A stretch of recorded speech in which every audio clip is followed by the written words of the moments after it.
Hi. Hi, good evening. Good evening. Oh my Oh, gosh, I love your flowers. Those are so pretty. yeah, daffodil. It's our tradition to have daffodils For the for the Chinese New Year. New Year, Oh, and they blossomed yesterday, oh, just that's on time. wonderful. Yeah, How I are don't you know. doing? Better riding the wave. Good, How good, good, are good. you? It's late, yeah? I mean, it's 8 o'clock, so not so late. It's only 8. I love that we can talk your morning and my evening. I Yeah. feel like it's a nice little, like both get to come together. Did you have a long day?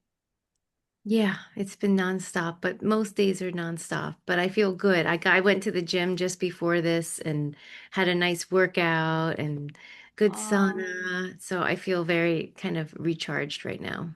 yeah. You look refreshed.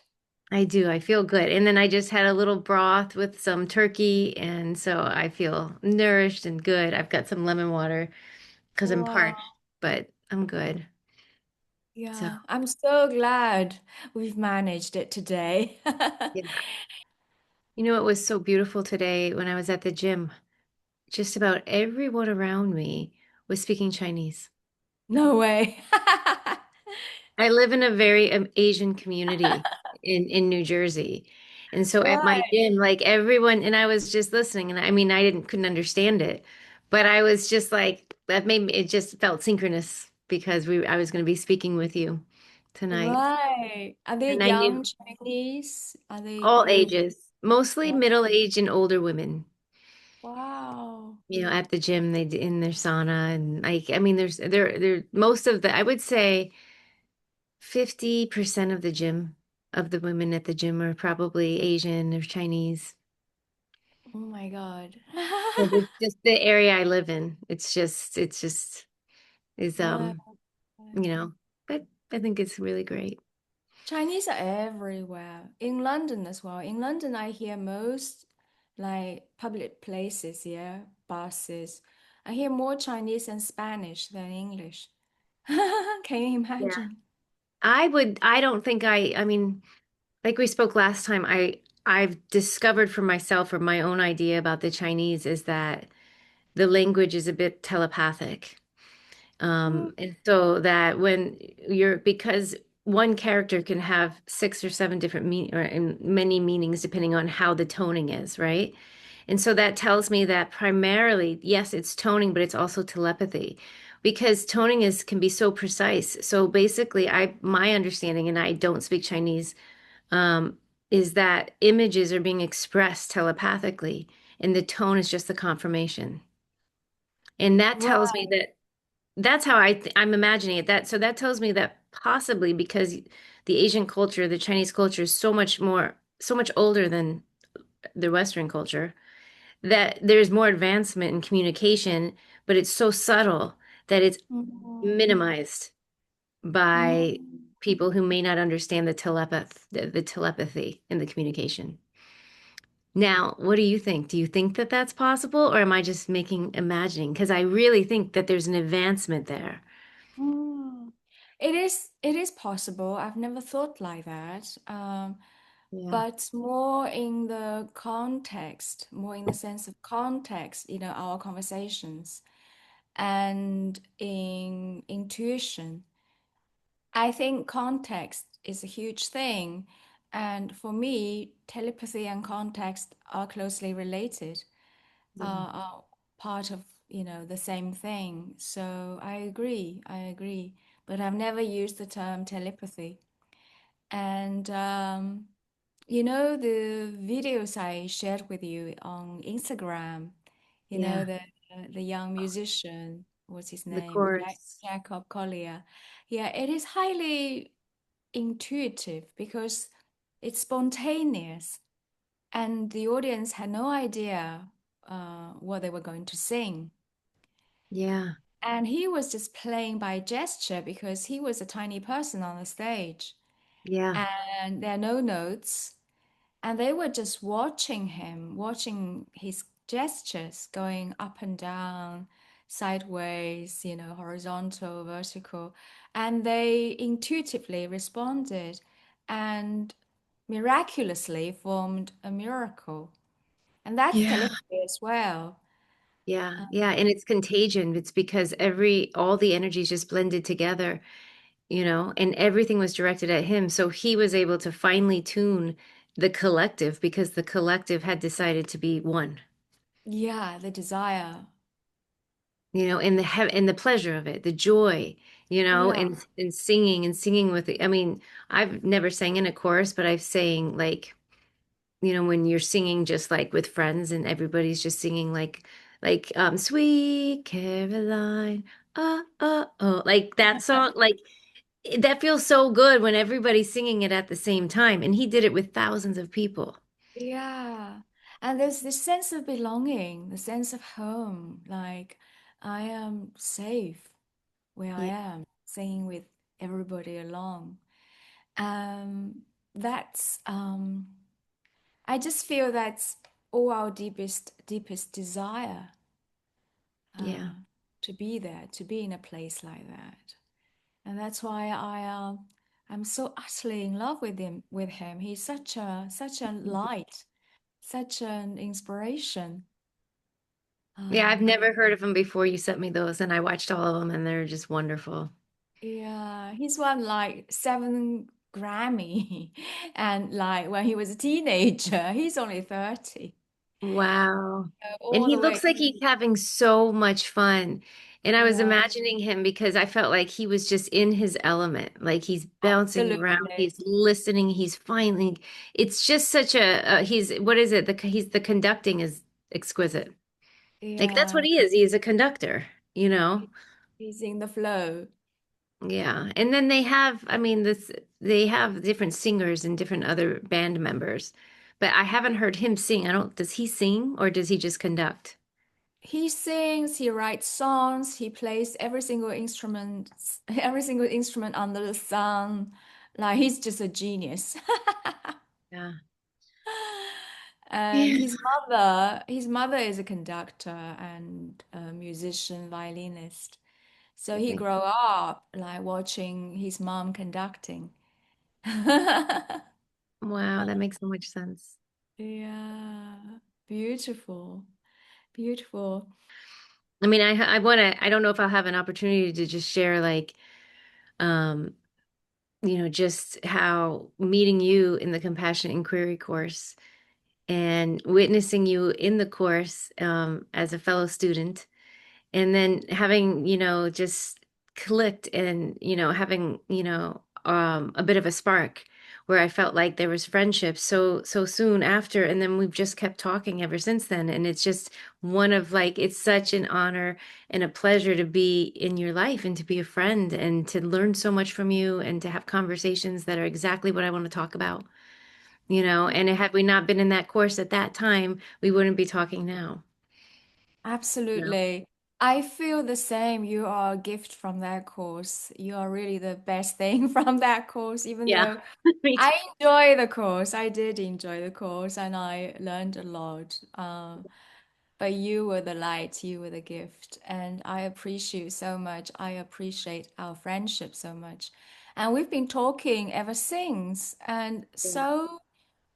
so much, so many goodness. And I regretted not recording them Yeah, yeah, because we did talk a lot. And each session, from every single session, we talked for about an hour and a half to 2 hours. yeah. I was always inspired and deeply touched. Me too.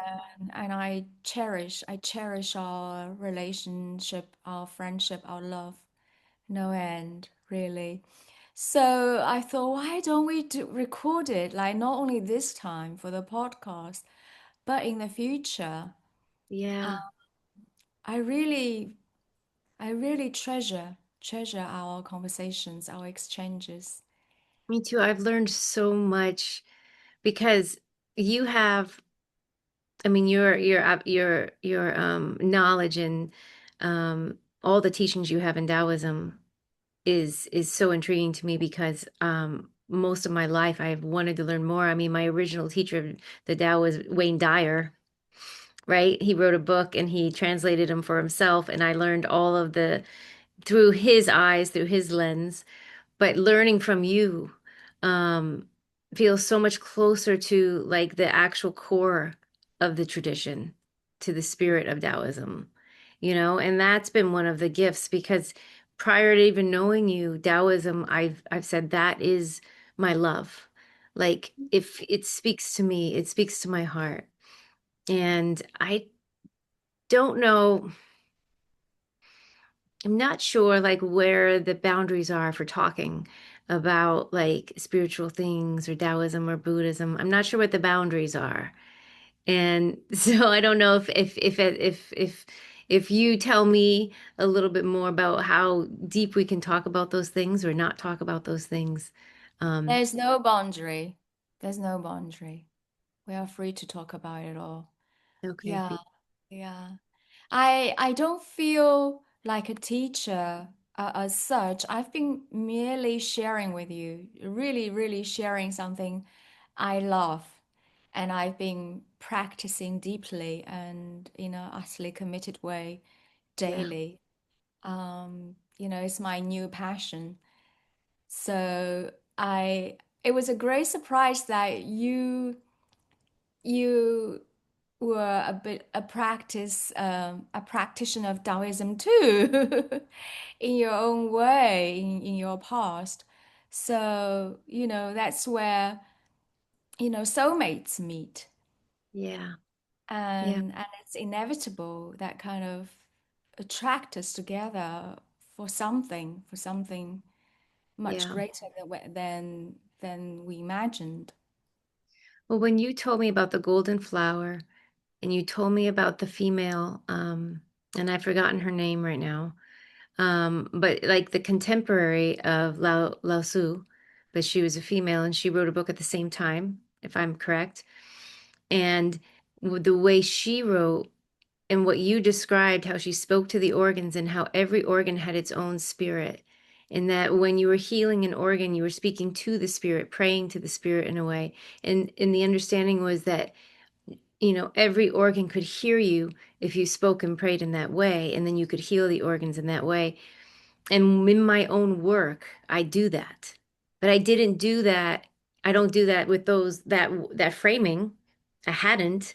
But when you expressed that to me and I heard my own work kind of mirrored back to me, how I talk, how I understand healing, how I listen for the response from like the liver or the gallbladder or the spleen or the kidneys. I felt so excited because I realized this has been an understanding of how humans can heal for thousands of years. And I Mm. didn't learn any of that, but my body knew it. And I've Wow. been doing it. So that told me that um, it wasn't random that I fell in love with Taoism. No. Even though I Yeah. never knew that she exists, I only knew about Lao Tzu. 老子. Yeah, I Yeah, only knew about him. that's the 黄庭经. And the lady was called Wei Furen. Wei And Fu. she was the mother of Tao. Lao Tzu is supposed to be the father of Tao. But Yeah, for some reason, we know actually why Lao Tzu is much more celebrated than Wei Furen. We are talking about patriotism and, our system, how the it is dominance run. of men. Yes. Yeah. And but I feel, when you share this with me, I just felt you must have been a Chinese Taoist in your one of your previous lives or many of your previous lives, and you Yeah. knew that. Actually, you knew that without knowing why, without any memory, like Mm, contemporary memories. Yeah. But I also wondered because your healing training, background, skills, resources come from a wide range of yeah, traditions and heritage, and above all, shamanism yeah. from South America. I just wonder whether, whether it's Taoism or Buddhism or shamanism, in all traditions, they all come from the same source. Yeah. Um, so in Taoism, it is expressed as such. I don't know what's your other training say about it. Well, it's funny. My teacher, my tabaquera, who walks me through my tobacco diets and my plant diets, um, she says to me when she describes me to other people as a healer, she says she describes me as she can talk to the organs.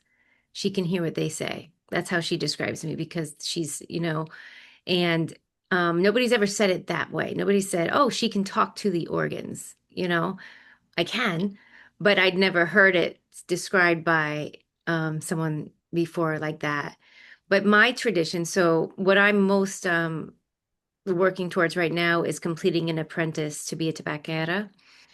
To Mm. not to But a tabaquera in the spiritual sense. So where I understand um I learn the trees, I learn the plants, I learn their language, I learn the spirits of them, and I they teach me. And so it's a long journey of dietas where I have two beautiful teachers, Marav and Jason, and they're located in Peru. And but I've gone to different places like Ireland. I've gone to Cancun, like New York. I've gone around the world to do these dietas with them, and they're teaching me how to work with trees in the dream world. And so when we do a dieta, which is a silent retreat for 7 days, um, essentially I'm going into a relationship with a tree, and that's the only relationship. So there's no other consumption, no books, no phones, no conversation, nothing. It's in very sparse diet, like really sparse. And all I do is just rest, write, and eat very little, drink water, and I have a ceremony once a day where I drink a little bit of tobacco and a little bit of the tree, and then I go into a dream world all night where the tree teaches me. Wow. And so that has been the most profound spiritual teaching of my life. I Yeah. I had faith before. I've had faith my whole life. I am my whole life I believe in spirit. Like I've always talked and been in relationship with God, spirit, however you want to call it. Um, but I've never understood the power of how deep we can go with it. So Mm. that a tree can teach me things in a language that is beyond profound and universal. So each tree has its own language, and so it has its own symbols. So my dreams will have the symbols that every person that dieted with that dream receives in their dream. Wow. So it's not like I'm not having my own symbols from my life show up, although they're intermixed. I'm having particular ways that tree talks in that dream show up, where hundreds of other people who've tried that have the same ways, which just blows my mind. The My tree, God. you talk to the tree, and then um, one of the things that I learned in the past last couple of dietas was that I feel sad when the tree leaves. So Mm. I'm with the tree for 7 days in relationship, dreaming with the tree, learning from the tree. And then when the diet is closed and the final ceremony, and then we have to eat garlic at the end to shut everything down. Um, then the tree goes away. Like they're gone. Like I feel the spirit leave. And then I'm Right. just by myself again. And that was another interesting thing that the spirit actually is it's a conversation with a close friend for 7 days, but in spirit, Mm. you know? I have two questions. First of all, it's the same tree you work with, all of you, right? Well, there are many trees. There's South American trees, Amazonian trees. There are some North America trees. There's tobacco. Mm. Um, and so not we you don't like, I don't know what tree I'm gonna diet with until 3 days in. And Ah, so I share my dreams in every ceremony. I share my dreams with my teacher, and then they help me analyze them. And then they know what tree I'm on. So they understand the dreams more than I because they understand the language and what I'm talking about. right, And each person that might be in that retreat center will have a different tree, depending on what their body needs or their soul needs. right, right. Yeah. But each tree speaks in the same way to all of you, even though they are Same different symbol. trees. Well, each tree has its own language, and so it will speak in its language. So a willow tree will speak differently than a hawthorn tree, differently than an oak tree. So the Right. oak has its own symbols, the hawthorn has its own symbols, the willow tree, the Amazonian trees have their own they have their own ways of communicating during the dream. Yes. Absolutely. So what I didn't understand is when you shared in the group in the retreat of your dreams, and you said the tree talks to each of you in the same way. But if there are different types of trees with their own languages, how can they speak in the same way? Well, we don't share our dreams in a retreat. It's a private. So I don't Right. hear the other people share. We've learned that, so my teacher, who knows what tree I'm dieting, when I say, there was this one moment where I said, this is going to be really crazy when I shared this dream. And I shared a very particular dream with him, about little, like, elfy, mean little elves. They Yeah. were like little, small, mean little elves, and they were making fun of a person who had harmed another person, and they were had a very funny, like, mean, like, chant that they were doing. And then the person fell and like broke their leg, and they were laughing at them. And the tree that I was dieting is a justice tree, and it has these little people that always show up in the people's dreams when they dream of with this tree. So he knew exactly. I go, this is really crazy. Don't like, he knew exactly what I was referring to, even though I Mm, didn't, because I didn't know the tree or its language yet. And the little people are in those little elves are in those with that tree, and they're justice elves. And so they often make fun of people who are being right. unjust or are being bad, you know? Yeah. And so my dream made perfect sense with that tree because that Yeah. tree is the justice tree. Right. So that's Right. what I mean, you know? Wow. So it works on balancing and balancing the scales. So if there's injustice, it brings justice, Yeah. you know. Always. Always. Yeah. So that's what I Um, mean when I say. So everybody may have different dreams, but if they're working with that tree, they'll probably have little people that are doing right. funny things, right? You know, Right. like that's how that's like the symbols that show up. I got it. Yeah. In the And last tree I dieted, like, was about the underworld. And so I was in the underworld, like a lot of like walking around with like skulls and dead and weird, like all kinds, but that's that tree because it is the tree of the underworld. And so you go into the underworld and do all these things. And then as you progress in the diet, you move up and then you move out and then you are in the upper world by the time you finish. oh my God. Yeah. Birthing, being birthed. Yes, it's also the dream. The tree is the birthing tree, Yeah. Oh my literally. God. So that Oh. is what I'm doing now, or what I've been doing since 2021. I Mm, think was my first 2020. Did my first diet or dieta, and that's with um. So those are tree dietas, and I'll be doing 14 of those before I can graduate, in a sense. yeah. I've only done four, so I have like 10 more of It's a these lot. dietas, 10 more trees to have a conversation with. Yeah. It's a long training. Yeah, yeah, but kind of like yours. Yeah. It's for life. Yeah.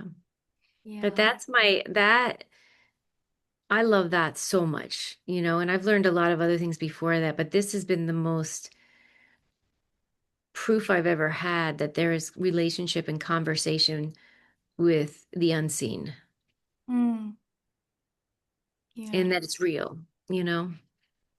absolutely. And you also work with plants.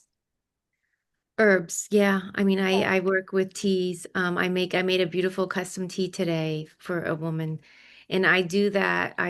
Um I have a beautiful apothecary of like 50 to 70 different herbs, and I usually find this tea today was 8 herbs, and I work with like I'll ask each herb, so they're teaching me too. So it's been such a wonderful initiation these past 5 years into this world, into the plant world, into the herb world. Um, because just like the trees teach me in my dreams, the herbs teach me what they do. And so I ask my body which herbs are correct. And my body answers that my body said that she needs these 8 herbs. She needs this much of these 8 herbs. And so then I put it together. And because of the AI, right, I can now, after I've already muscle tested and decided that or discerned that these are the herbs, I'll put it in and to AI and say, what is the assessment of this tea blend? And without fail, they give me an assessment that is the perfect match for the Oh my, client that I am seeking a tea for. It's so profound.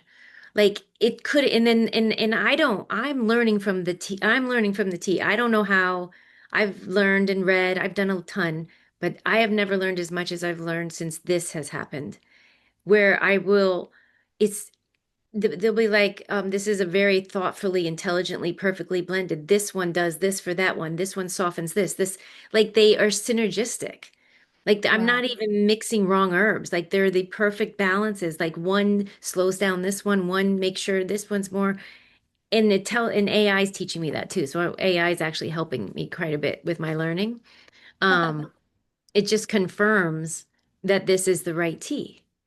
And I'm doing it, but I'm not doing it. My body is telling me what herbs they need, and my body has access to all the information that is. Like my body can access the full knowledge. I can't. My mind doesn't have all that yet, but my body does. Yeah. I Or just feel spirit. I feel that your body is such a pure channel. You've been just channeling those teas. Yes. Yes. And Yeah. how long have you been able to do this? I've been doing this in this way not long. I would say 3 years. Mm, Maybe a very short time. This is maybe 3 or 4 years where this is just clicked. And maybe it's because of the dietas I did. But it's been about 3 or 4 years where the teas just come and they get formulated by my conversation with my body and it just works perfectly. And now each one is better. Like each one is like even more precise. And I don't even, and then when I get the feedback from my clients when they tell me how it interacts with them or what it heals in them. So it's not only working on their physical body, it works on the mental and the emotional body as well. So a lot of yeah, times they'll get a tea if they have high anxiety or sleeplessness or that just slowly brings them down like a nervine or a and just balances their system so that they feel more calm. And yeah. and here's the beautiful thing. My body knows everything about the human that I'm asking about. So if that human's on a pharmaceutical medication that might contraindicate with an herb, my body will not let me give them that herb. And sometimes I've asked, are you sure? I really think they need this. My body will say no. And I'll say, are you sure? Let me, I'll ask 3 or 4 times, just like, I think this is the right herb for them. I'll be wrong. My mind will be wrong. And then my body will say no. And so I'll go, okay, because I'm not going to mess with what my soul, like my body is my soul's information. I'm not going to put something in my body says no. Then I find out later, oh, they were on a medication that if I had put that in, it would have been contraindicated. Mm, I didn't know that ahead of time. I didn't know I somehow now I always ask, but there's been times where I didn't understand why I was getting that formulation. And I learned later because it wouldn't work. Mm, So not only does my body give me a beautiful blend, but it also protects my clients to make sure yeah, that there isn't something that might harm them. yeah. So wise, the body. It's yeah, it's a wise body. It's not my mind. It's No, no, my no, mind is absolutely not. no, my mind's just learned to listen well, you Yeah. know? I feel that you've done so much inner work, inner healing, inner cleansing for your body to come through like this, Yeah. right? Yeah. Because you had an extraordinary story you shared with me when we were training together that you had cancer uh, twice, right? Yes. Yeah. Do you mind sharing this again? No, of course, because my cancer journey is why I am right here, right where I am right now. Like, and I became a little bit of holistic in 2009. A little bit. I was trying some detoxing and figuring things out. So when breast cancer landed in my body, or when it was discovered in my body in 2011, I'd already begun a little bit of holistic healing, but it was just a baby. I was just starting. Mm, And when I had breast cancer, my mom, every woman above me has breast cancer. So every grandmother, every aunt, my mother, it's everyone. So it is a family legacy. And I refused to get a mammogram because my doctors always said from 26, you need a mammogram because of your family history. And I said, no, no, no, no, no, no. Because, and I got really nervous too every time it was asked. When I was 36, my mom was diagnosed with her second cancer. And I was working in a rehab as a therapist in a detox rehab, inpatient. And I had a beautiful clinical director who was a bit of a psychic herself. And she said, you better call and get a mammogram. You better get checked. And so that day she sat in the room with me, made me call in front of her because and then I had an appointment that Friday and they found breast cancer in both breasts. And then 6 weeks later, I had a double mastectomy and I guess it just boom. That's why I waited. That's why I didn't go in earlier because had I gone in earlier, they might have detected it earlier and I would have lost because I didn't have the mind I have now because I would have made different choices. If as who I am now, I wouldn't have made these choices, but I've learned um I would have lost my breast earlier if I hadn't if I gone earlier, you mm, know? And um, so that was the first time, and that was 2011. And then it returned in the chest wall in 2014. And so in 2014, I went through more rigorous treatment. I'd done through like oral chemo and tamox, all those things. And then in 2014, I went through chemo, full chemo and radiation, and I probably had about 7 to 8 surgeries. So by the end of 2005, by 2015, um, I'd been in and out of treatment for only 4 years, you know. And then I had one last treatment or one last surgery in 2016 because the radiation corrupted one of the breasts, so they had to redo it and the reconstruction. And then I have not returned since then. So I have not wow, been on a medication since then. I have not done a treatment since then. I have not, my breasts are fine. Um, and I'm the healthier than I've ever been. And that's now 10 10. years, 10 years, you know, and Congratulations. it's so, I mean, it's so beautiful because it had all those things not happened. I mean, it's a struggle. I mean, for anyone who's Yeah, chemo and radiation, it wears the body down in big ways. Like the fatigue you have for years is it may be yeah, still. I don't know. I might still some of the fatigue I have now may still be from that. Um, I used to be able to play classical guitar, like beautiful classical guitar songs. All of those went. So after the chemo, all my musical memories, like of what I could play, I guess they pulled those those memory cells out. So there's some effects, but what I love about my story is my choice to do it the way I did, because I'm always going to honor, the doctors that helped me and the choices that I made. And then my choice to leave and to learn how to heal myself without the medical world, Yeah. Well, this because, is yeah, this is the story of rebirth, yeah, yeah. really. Well, I said the chemo was the burning of the plains. So do you know that phrase?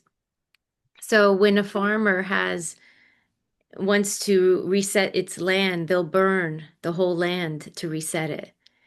And so when Right. I was going through chemo, I just said, this is the burning of the plains. So my body was being burned to be reset so that it could grow new, like so it could be rebirthed, you know. Yeah. And Wow. and it did, you Yeah. know. And what work? Yeah, but I love where I am right now, and I wouldn't be here without everything that has happened to get here happening the way it did, Absolutely. you know. Yeah. I'm actually lost in words. Uh, it's wow. Just wow. But it's Yeah. not right now. The world is going through so much cancer. Maybe Yeah. not more or less than it has before. I don't know, but it seems to be more. And I work with cancer patients now, pediatric cancer with brain tumors, and I see what I went through as an offering to my compassion field, because when I work with somebody who's going through cancer, families who are going through cancer, I know personally some of what they're going through. I Mm, understand how it feels to go through chemo. I understand the tiredness of radiation. I understand the surgeries. And so that gives me a vantage point that helps me bring so much more trust into my relationships yeah. and understanding. So if that's why, just alone, that's enough, you know? Absolutely. Yeah. You are the God sent person to them on their side. Oh, well, thank you. I mean, I love, just talking and working with people and helping them know that they can do it. A lot of people will not take my approach with the Mm, holistic, like not mm, I'm very pure with that right now.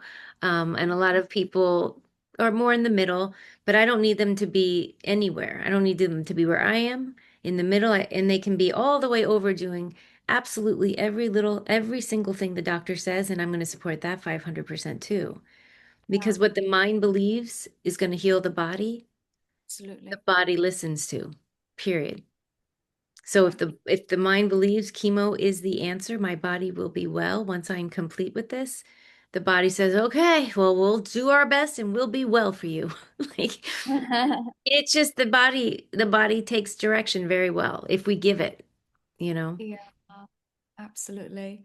And you obviously use your body, you're a somatic healer and intuitive medicine person, and you use your body 100%, if not more, and you're so pure now. I'm just wondering, how do you take care of yourself? How do you take care of those energies that might affect you in a negative way? Well, it's been a journey because I had to learn how, because it's so fatiguing, as you know. Like you can do really deep, beautiful work with somebody and help them heal and be exhausted yourself afterwards. And so um I had to learn to open the door and close the door. So I go Mm, into a session, I'm fully immersed in the session, my body is fully present for the session.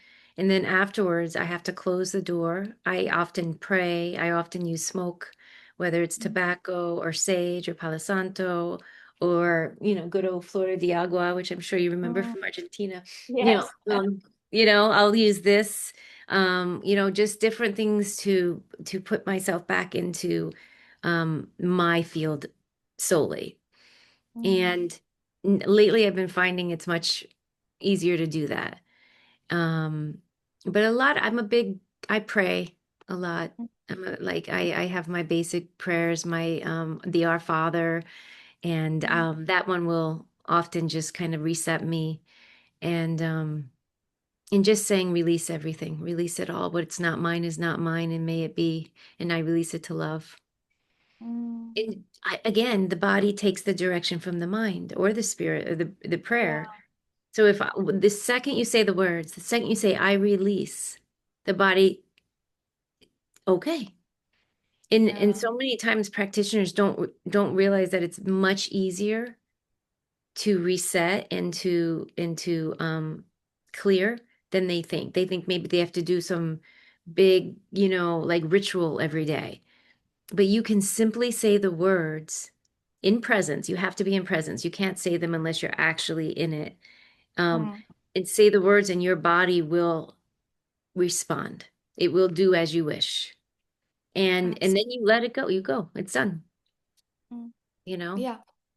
As simple as that. Yes. And so I've Mm. learned that. So I do that now. I like to clear before I go to bed, just say simple words. Yeah.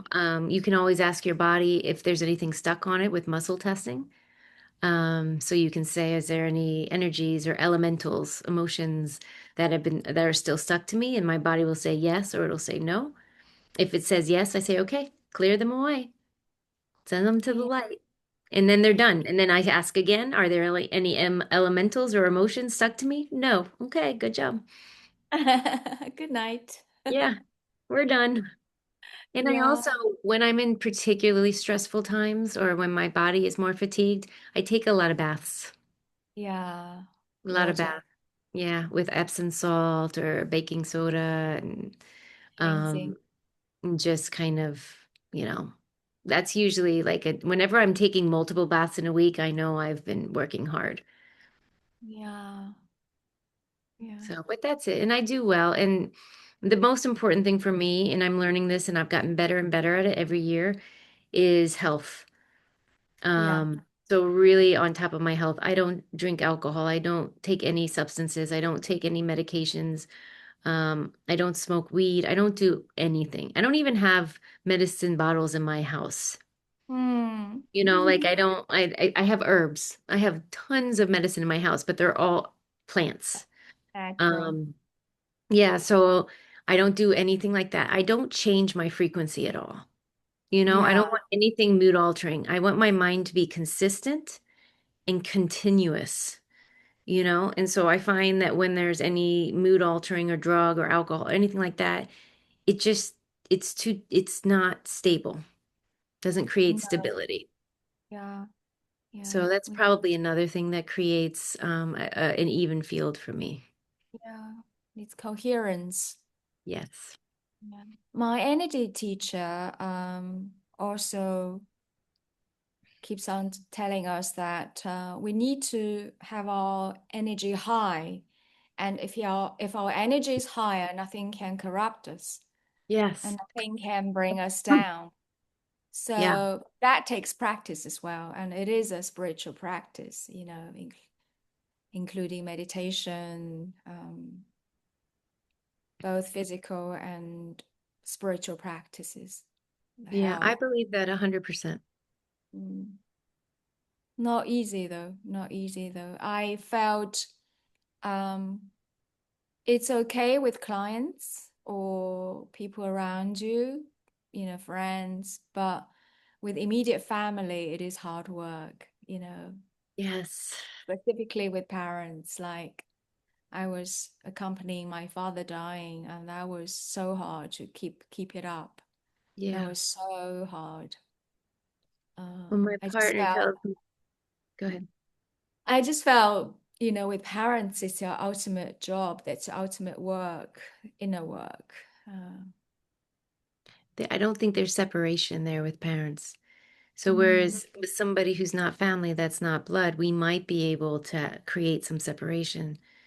But because of the closeness, um, I think that we're meant to be on the journey together. So sometimes we take turns carrying the loads. And mm, especially when parents get much older, it's our turn to kind of be the wiser ones sometimes. I don't want to ever overstep and suggest that we could ever be wiser than our elders, because that would be incorrect.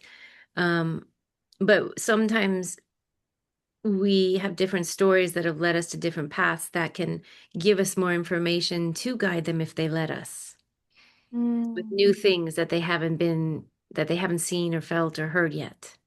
And if they open up their minds, they might experience like a little bit of support from us that might surprise them, you And know? if they aren't open, If they aren't open, we're just loving them because they made it, they brought us here and that's the contract, that's the story. yeah. You know, we exist because of them. And what was you were in Argentina and when you decided to come back to China to be with your parents, I felt, you know, that's one of the beautiful ways of taking care of them, you know? Yeah, that's the calling, and that's our almost our divine responsibility Yeah. to do something, the least I can do for them. Having been away for most of my life. Yeah. Mm. But it is hard work. It is hard work. I'm still in it. Yeah. Yeah, we spoke about that the last time, just the differences in ways that our cultures metabolize emotion, Mm. and how we talk about emotion, how, you know, in your culture, you don't really talk about emotion or express it. But talked about that you do metabolize it. It just isn't spoken about. Whereas in my culture, it's spoken about, it's encouraged, it's felt, it's overexpressed, and then sometimes not metabolized. You know, Absolutely. so like there's definitely, you know, benefits to both, but Especially in Latin culture, it is so exaggerated and spoken and expressed and hugging and physically, but yeah, yeah. yeah, Do you yeah. miss Argentina ever? I do. I do. I do. Of course, I do. Especially now, it's summer there, and I see lots of friends out in the mountains, in Patagonia, in the lakes, trekking. Oh, my heart Yeah. yearns, yeah, to be there. But not at the moment. I'm kind of keeping my mom accompanied. Do you have something for yourself like to bring in the new year? Do you celebrate in a way that signifies anything, you know, in the West that for New Year's they might do resolutions like my New Year's resolutions or how I'm going to live this next year. Do you have a Yeah. practice for yourself like as the new year begins that you set any kind of expectations or, you know, No, intention? I have stopped doing this. I don't know since when, and I never used to do it much either. And I don't know when I started to feel that now I live for every single day, every single day. Not, I don't look at a whole year or month or week. It's just today, today, today, today, today. Yes. So New Year's, whether it's, January the 1st or today are less of a big deal now, even though it's in the air, it's in the, it's in the festivity.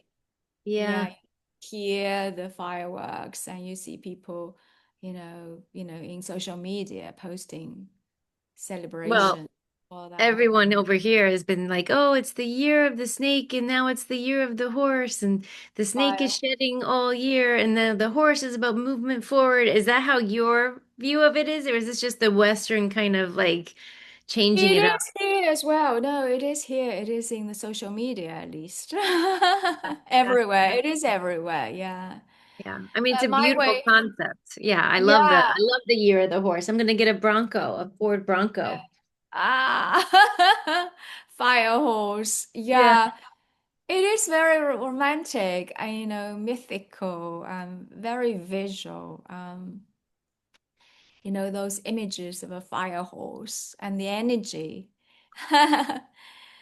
Um, but I just want to practice, do my daily practices every day, and that's the way I celebrate life, and just to strengthen my being and my faith. But I'm going to host a circle tonight, actually, New Year's Day, a circle of of talks on mothership. Oh, I wow. Yeah, I initiated the other just spontaneously initiated it, and then like I asked a few friends to join me, and quite a big circle, and their friends. I don't know how many Oh, people are going to show up. Yeah, is it in mother. person? No, it's on Zoom. It's on Zoom. Okay. Okay. Yeah. Also people from abroad. With Zoom you can do Everywhere. a lot. Yes. Yeah, everywhere. And just to talk about mothership and talk about divine love and the mother trauma Yes. and the belonging, the co-creation, all that. Yes. I just feel like talking. That's my How, way of celebrating the new year. but how fascinating that you're having this little quibble with your mom as Yeah, you're going in. It's all part of like the mother coming in all of its forms, it kind of, and then tonight when you just kind of talk about um that wound, or even the mother wound or the collective mother wound, because when it you say mother, do is. you mean mother? Do you mean Mother Earth as well? Do you It mean is a all collective. It is a all the collective mothers? mother Yeah. wound. Yeah. The Yeah, that's female, beautiful. the feminine. Yeah. Oh, that's Yeah, wonderful. it is becoming a immediate, my immediate work, the mother wound. And That's what we need. to create the mothership ourselves, to create the belonging, to connect with the belonging, instead of just waiting or feeling not belong or constantly seeking everywhere. I just feel like I've done it all. Now is the moment. Now is the time to create it. Do you think co-creating for Earth, like for healing of the Earth, is it less temporal than that and more ethereal? I feel the bigger Mother Earth, the mothership is always there. I'm not sure yet. I'm not clear about it yet. That's why I'm looking forward to the conversation with my circle to get Yes. some kind of clarity whether it is co-creating, that's for sure, or just connecting what is already there. Or can it be both? I'm just throwing questions. I'm rehearsing now with you. Yes, but I would say it's absolutely both, because what the creating has already occurred, right? So when we think of past as not being, as no past, present, future, just is, day after day. And so the co-creating is actually just participating in what already is in a mindful, present way so that you can amplify it, so that the bonds can be felt. Yeah. We have the bonds, but we're not feeling them. And Mm. when we're disconnected and dissociated, and desensitized, and we don't Yes. feel the bonds, and that's when, then when the mother isn't cherished, isn't honored, isn't taken care of.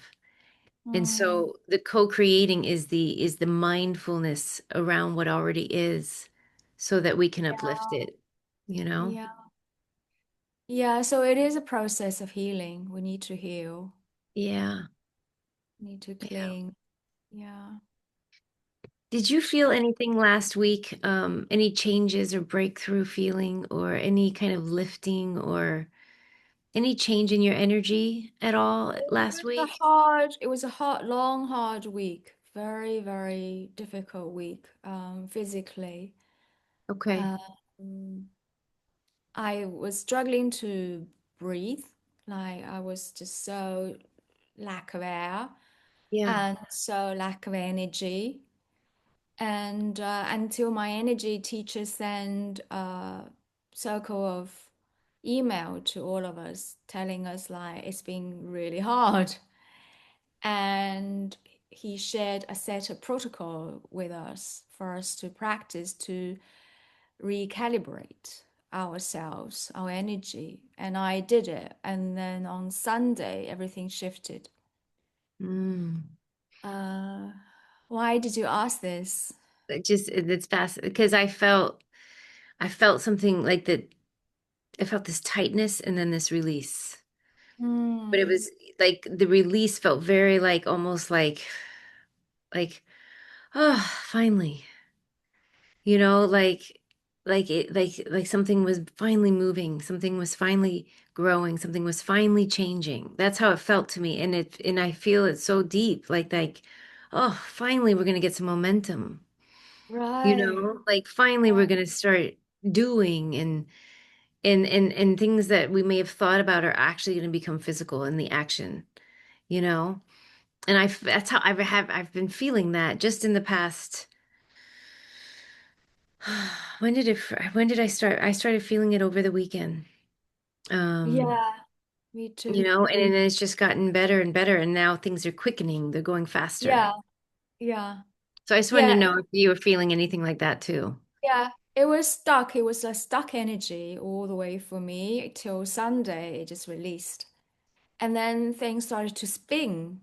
Like Sunday and yesterday was spinning, like with ideas and inspirations. I organized this circle of talk like that, Yeah, and yeah, design a poster and all that very quick and lots of thoughts and ideas and now we are talking. yes, yes. I've been so excited to talk with you. I love all of our conversations. Yeah. I always And leave thinking about them afterwards. oh, me too, me too. And finally, this is something we exchanged notes before about. Um, I'm reluctant to call this East and West approach of healing. I'm really reluctant to put a division there, put a line there, and put a Yeah, separation. But sometimes, we can see the different approaches. Like, both of us were trained with Gabor in compassion inquiry, where compassion is the core of yeah, the methodology, so to speak. Um, and to create trust and safety in the healing relationship is the norm, is the precondition of everything, yes, without yeah, which nothing can happen, nothing can break through. That's, my core training and yours as well. yes, But back in China, in the Buddhist tradition, for example, there can be really harsh, they're saying of 棒喝, which is striking with a stick, where the master literally physically strikes the the students with sticks, for them to yeah, learn to grow, to develop, and to peel off their layers and layers of ego and obsessions. It's like to kill the ego, basically. You have to kill with violence. And I experienced that personally, and it took me a long time to come to appreciate it. yeah, And I was thinking, like, if somebody, I feel I'm ready, like psychologically, I've done so much inner work to prepare myself, even though I wasn't expecting that for this kind of experience. But I'm just wondering, and it is an ancient practice, by the way. yes, yes, yes. And I'm just wondering where, why there's no space for compassion, and why does it have to be so hard? And and also in Buddhism, it doesn't even encourage us to see trauma, for example, Yeah, let yeah, alone to work on trauma. yeah, yeah, yeah. You know, I Can mean, you comment on that, on I this? mean, first I would say that that particular method and form of teaching could, if a person were aware, help a person develop self-compassion because if they were to retrieve themselves and not self-abandon, then they would have to love themselves even when they were feeling wounded and even when they were feeling defeated and depleted, you know? Because what that method, if as I understand it, is it teaches you um, to keep going regardless of the pain. and Mm. that if you don't keep going, then you're weak and then you fail. And failure is not an option. And Mm. so a person has to steel themselves and stand up and keep moving in order to continue their lives in a way that's meaningful. So an added benefit, I don't see the teachers having compassion, even if somewhere inside them they do. I think that in their training that's not part of it because just as in many parenting styles of not so much anymore, but it used to be you don't weaken the child by being tender when they've wronged. You strengthen the child by teaching them harshness of life so that they can stand up to harshness of life, so that they can be strong. And many parenting, even teachings for a long time, where you teach the child to be strong. You don't teach them to be emotional. In fact, you teach them that emotion is something that will be misunderstood by others and therefore could be taken advantage of. Absolutely. And yeah, and so it's all about protection. So Yeah. in many ways, the method is about survival. And Mhm. in a world where humans are often competitive and combative and also in survival, this has been the way for so many thousands of years because in order to survive for yourself and survive for your family, you need to be able to stand up strong and take many hits, right? Mm. Compassion is a new term. It is not, it's not, I don't even know if it was a word, 100 years ago, more But than in likely. Buddhism, which has thousands of years of history, the compassion has always been there. How? Tell me how. I want to hear. Um, the Buddha, the Buddha is all loving, all kindness, Hmm. all And so, forgiving, all blessing. Yeah. and so in Buddhism, is it that because all life is suffering is the understanding, is the base. Yeah. Yeah. And then and the all loving is because if all life is suffering, then love is necessary to keep walking? Or where is the love? How does the love fit into the suffering? The love is the container, is the biggest space to hold the Mm. suffering, to hold Is it space. how do how Suffering. is it known when love is there?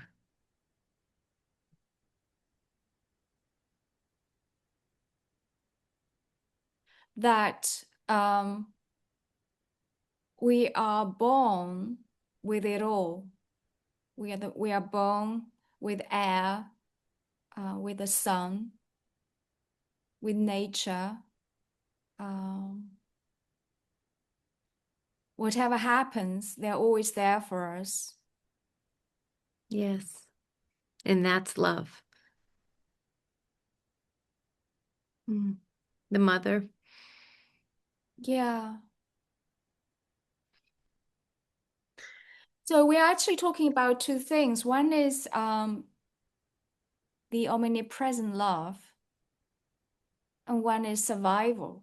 Yeah. Like survival. I remember a documentary I saw when I was a child, a nature documentary of foxes. The mother chases the cubs away when they were like 3 months old, absolutely chase them away so that they can be independent. And that's like so cruel to chase your babies away, but so that they can be strong So they and to can be live. able to live alone. Yeah, to live. It And breaks my that's, heart to hear that. sorry. It breaks my heart just to hear that, but yes. Yeah, and I saw, they were filmed, like the babies kept on coming back and back and back. And the mother just keeps on chasing them away, away. It was just like I just couldn't understand, but that stuck in my mind ever since. It Yeah. struck such an impression of I was so confused. The love, the compassion, and the cruelty are the same thing. The two Yeah. sides of the same coin. Yeah. Yeah. And that's nature. That's nature. And in Taoism as well, like the highest form of compassion can be cruel. You know, how nature destroys us so Yes. that we can rebirth again, you know, like COVID, like all those natural disasters, like you Yeah. mentioned the farmers burn the whole field. Yes. Yeah. Just to It's be the born same again. thing. Yeah. And so that's ancient, and it's always, you know, talking about compassion from a much bigger way. But it's very hard to bring it, you know, to our healing work individually. To be so harsh, like I can't imagine working without compassion and to strike. But you asked about how trauma and, you know, my lived understanding of trauma, not as in personal, but as in interpersonal therapy, is I feel trauma in people's bodies as sensation. So Yes, trauma is not, it is a story, but the impact of trauma is not the story, it's the felt sensations or the turned off sensations in the body. yes, And it's a real, it's not idea. It's it's a physical reality, you know, where if the body has been suspended through a shock and that shock doesn't resolve itself, the body will remain parts of that body and there's will remain in that state, not like as not like something we can see or like touch or find, but as in if the body begins to sense that type of trauma or think that trauma or run into it in another form, the body will remember it. And then that felt sensation, that shock may have an opportunity to go through a process so that it resolves. mm, Where otherwise, the body is in held states, compounded held states of trauma without resolution, and always in that kind of monitoring state around yeah, life. So it cannot become fully present because it's still trying to resolve the hurts that it had that it didn't resolve, you know, or that it didn't like yeah, complete. I And that's understand. not something that we can say like is or isn't because it's the mind can talk about it that way. The mind can say that's in the past, get over it, move on, be here now, be present. But the body doesn't do that. No, So no, that's why denying the body's experience of its own life is survival, is protection, is a form of functioning. People have been doing it for thousands of years because human life is traumatic, you yeah, know. yeah, However, when we know that we can have a body mm, that's free to be in the present without fear, and we know there's a path to that, that's the awareness is the answer to do something. If the yeah, awareness isn't there, functioning survival, keep moving forward. But once that awareness enters the body then knows that the mind can heal it. And it yeah, usually won't give up. The anxiety will increase. The sensations will start amplifying. The body yeah, will ask for assistance in yeah, trauma because it does not want to live anywhere but now. absolutely. Yeah. Beautiful, beautifully explained. And I've been you know, working both as a somatic healer in trauma, in healing trauma, and also been working on my own stuff for like 20 years, let's say. And it is taking such a long time to peel off. It is really peeling an onion to just peel layer after layer after layer. And it is like it's taking forever.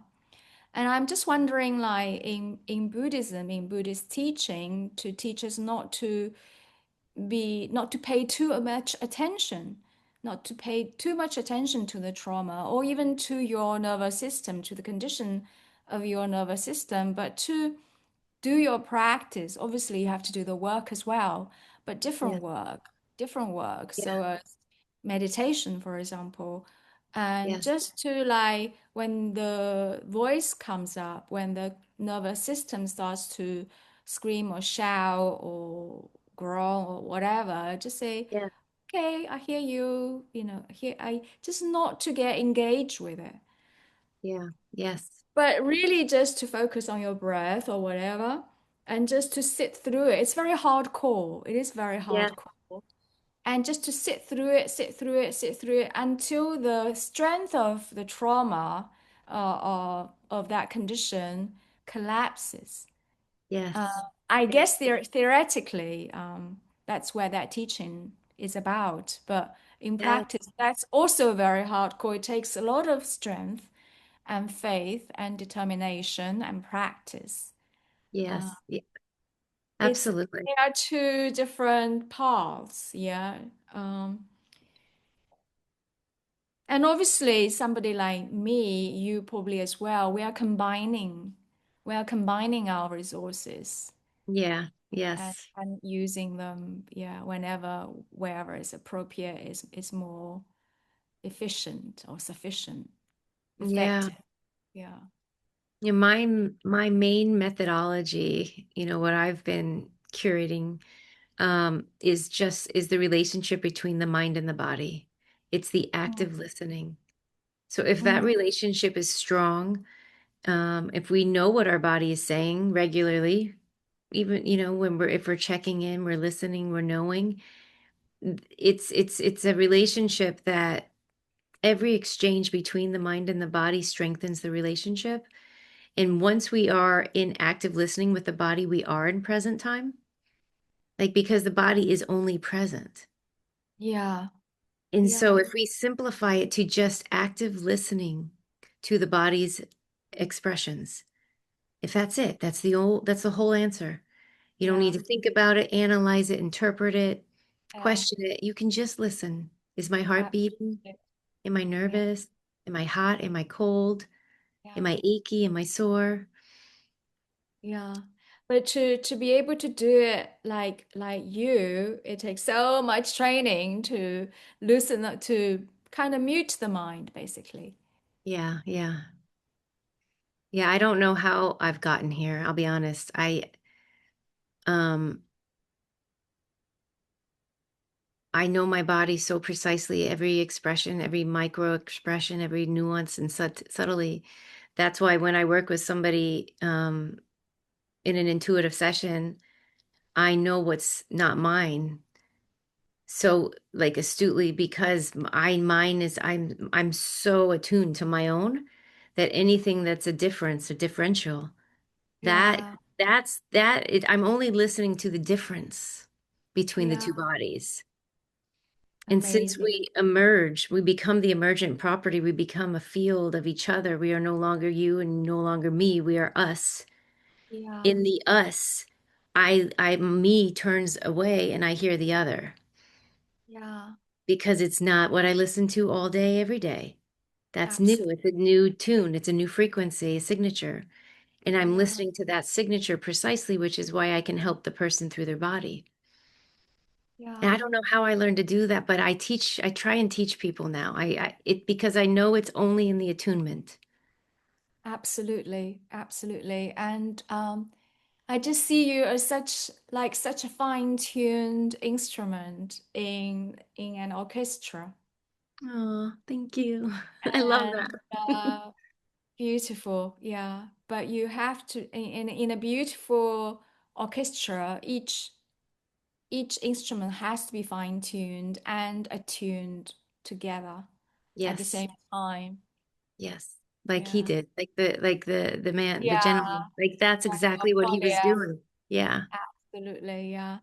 And well, what he's doing is very interesting because there's nothing rehearsed, and I don't think everybody is fine-tuned. And there's a lot of spontaneity and so-called mistakes or whatever out of tune as well. But somehow it doesn't matter. And I would guess that after that concert, everybody's tuned to the same frequency for a little bit. Yeah. Like they're all buzzing and Tuned humming at in. the same, you know? Yeah. So, and that's the co-regulation, right? Yeah.